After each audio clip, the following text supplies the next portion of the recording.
तो यहां तो दो एसकेएम बन गए, एसकेएम नॉन पॉलिटिकल और एसकेएम दो बन गए हैं।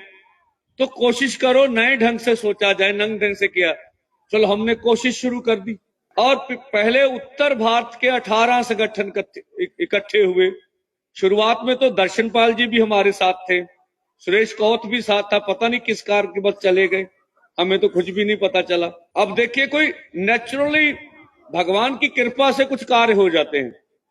हरियाणा में और पंजाब के पास वाले में बाढ़ आ गया। अब सब कोस रहे हैं एक दूसरे को भी, एसकेएम तो लड़ाई नहीं लड़ रहा है। हमने प्रस्ताव रखा, भाई जो लड़ना चाहते हैं उनके साथ आप मिलते नहीं हो, जो नहीं लड़ना चाहते उनका झंडा ले आते हो हमारे प्रोग्राम में। तो सबका फैसला हो गया भी चलो एसकेएम का जो रूल है वो संगठनों को इकट्ठे होकर लड़ने से रोक नहीं सकता, उसकी एक लाइन है।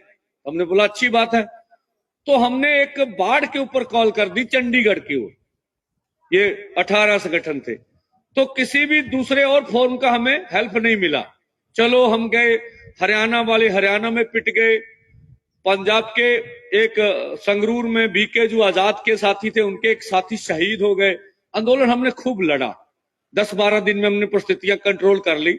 और उसके बाद फिर दोबारा हमने रेल रोको का ऐलान कर दिया। पहले 2 दिन पंजाब में रेल जाम हुई और तीसरे दिन ये हमने अंबाले में भी रेल रोको की। एक बार फिर लोगों की आशा बढ़ी, ये आंदोलन फिर हो रहा है, भाई किसान उठ खड़े हैं। उसी बीच डॉक्टर स्वामीनाथन कमीशन का देहांत हो गया। तो जालंधर में मीटिंग कॉल की गई। मुझे राज्यपाल के एक साथी का फोन आया कि हम डॉक्टर स्वामीनाथन कमीशन के सबके लिए काम किया, वहां कम से कम उसके नाम पर इकट्ठे हो जाएं। मैंने बोला ठीक है, तो बुरी बात नहीं, हम इकट्ठे होंगे। क्योंकि राज्यपाल के 5 संगठन भी अलग हो गए थे। एसकेएम अलग था, राज्यपाल के पंजाब 5 संगठन अलग थे, एसकेएम नॉन पॉलिटिकल अलग था, अलग संगठन, हम अलग थे। ये पंजाब की अवस्था। तो वो हमने एक चिट्ठी बनाई 18 अपनी यूनियन से उत्तर भारत की कि अगर ऐसे इकट्ठे हो गए तो तू मैं हो जाएगी, तो ये अच्छा नहीं रहेगा, प्रेस में बुरा चला जाएगा। तो हमने एक चिट्ठी बना के उनको दी कि असूली एकता, सिद्धांतक एकता करें। जो पिछले आंदोलन में कमियां रह गई अब उसका रिव्यू करेंगे, वो तो रिव्यू होगा नहीं, कोई कुछ बोलेगा। उसमें जो कमियां रहेगी आगे कैसे दूर की जा सके, उसमें को फार्मूला बना ले। तो हमने उन्हें चिट्ठी दी, उनके साथियों से, उस समय मंजीत राय उन्हीं के साथ से, उनको घर में गए, ये एजेंडा दीजिए, पहले एजेंडा तय कर ले भी किसके ऊपर चर्चा होगी, ऐसे इकट्ठे हो जाएंगे तो बात तो बनेगी नहीं। बोले ठीक है, आपका बात ठीक है। तो फिर वहां जो जालंधर में एसकेएम के कुछ साथी गए, राज्यपाल जी गए, इनके कुछ साथियों ने चंडीगढ़ की मीटिंग कॉल कर दी, शायद 18 अक्टूबर की मैं बोल रहा हूं। तो चंडीगढ़ में सब इकट्ठे होंगे, न्यूज़पेपर में आ गया सभी संगठन इकट्ठे होंगे, ठीक है। उसमें डल्लेवाल जी को मेरे ख्याल न्योता भी नहीं था, इनका राज्यपाल जी और इनका ही आपस में था भी इकट्ठे होंगे, हमें भी बुलाया। हमने कहा ठीक है। तो जब हमें फगवाड़ा, हमने डॉक्टर दर्शनपाल और अन्य साथियों को बुलाया भी एजेंडा तय करो हमारे साथ। अब एसकेएम की जो पंजाब पैटर्न था उसमें ही बात उलझ गई। वो बोले भी आज तो आपके साथ मिलेंगे नहीं, हमने लुधियाना में मीटिंग कॉल रखी है 32 यूनियन की। 32 यूनियन में ये पास नहीं हुआ कि हम राज्यपाल के साथ मीटिंग नहीं करेंगे, ये 32 का प्रोग्राम मेरा नहीं था। तो हमने बोला आपसे बात करेंगे, आप फगवाड़े से लुधियाना आ जाइए। कुछ साथी हमारे न्यूज़पेपरों पर बाहर बोलते हैं, मैं नाम नहीं लेना चाहता, मैं कभी भी किसी के विरोध बोलने का आदी नहीं हूं, सरकार के विरोध जरूर हम बोलते हैं। वो कहते हैं इन्होंने ऑफिशियल मीटिंग नहीं की हमारे साथ। तो जो पंजाब की 32 यूनियन थी उन्होंने ऑफिशियल हमारे साथ 5 मेंबरी कमेटी बैठाई लखोवाल जी के दफ्तर में लुधियाना में, और हम बात करने चले गए। बात हुई जी वहां, फिर बोला गया भी एक मीटिंग और करेंगे, वो फगवाड़ा में हमने की। तो कुलवंत सिंह संधू, लखोवाल जी और अन्य साथी हमारे साथ बैठे, एक फगवाड़ा में मीटिंग हुई। उनके बीच उनका जो एजेंडा था ये था कि अभी विपक्ष बहुत कमजोर है, देश का किसान मजदूर आंदोलन करना नहीं चाहता, उन्होंने जो बात, और आंदोलन इतनी जल्दी बनते नहीं। ऑफिशियल एजेंडा पंजाब एसकेएम का ये था हमारे सामने। हमने बोला ठीक है, आपको अपनी बात करने का हक है, आप रखिए। तो हमने देखा, चलो फिर भी हमने कहा प्रयास, बातचीत जारी रखो, फिर बातचीत मत तोड़ो। दो बातों से हमें स्पष्ट हो गया। इससे पहले एक बड़ा संगठन है पंजाब का, वो बोलता ऑफिशियल मीटिंग नहीं हुई। हम बहुत पहले, शायद अगस्त में उग्राहा साहब से मिले, इससे पहले भी मिले, तो उन्होंने कहा फिर देश की मांगों के ऊपर तो हम सहमत नहीं हैं, अगर पंजाब में इकट्ठी लड़ाई लड़नी है तो आप, हम तैयार हैं। हमने बोला चलो पंजाब में इकट्ठे लड़ लो, कोई बात नहीं है। तो पराली के मुद्दे में डल्लेवाल साहब से हमने बात की, तो पराली का इशू बहुत बड़ा बन गया। आपको घटना का मालूम होगा, पटियाला में घटना घटी, किसी अधिकारी को किसान ने जबरदस्ती पराली को आग लगाने के लिए कह दिया, बड़ा हो हल्ला हुआ।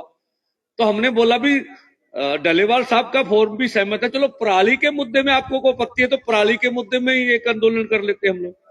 तो उग्राहा साहब मान गए, बोले चंडीगढ़ पीसी करने आऊंगा आपके साथ। ऐसे हम तो माना नहीं, पर जब पीसी करने जाना था उग्राहा साहब का फोन बंद आ रहा था।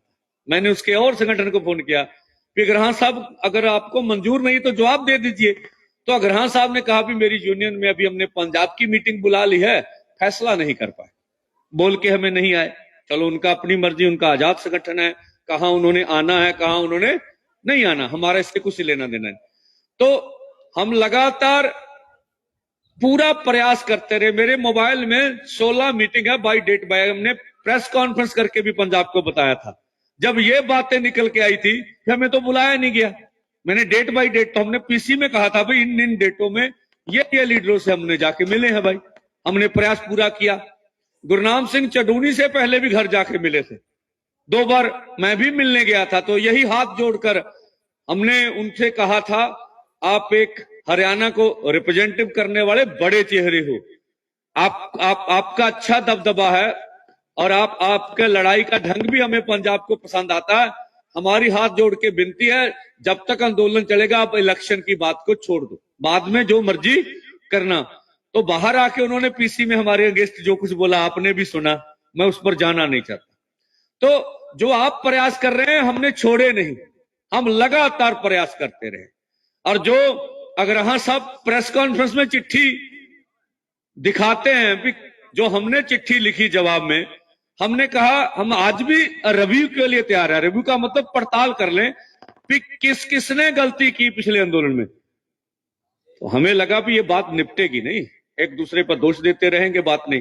तो हमने उस चिट्ठी में लिखा कि आपने जो बातें उठाई हैं हमारे, ये टकराने वाली हैं, अगर इस बातों को लेकर बैठ गए तो मसले का हल नहीं होगा।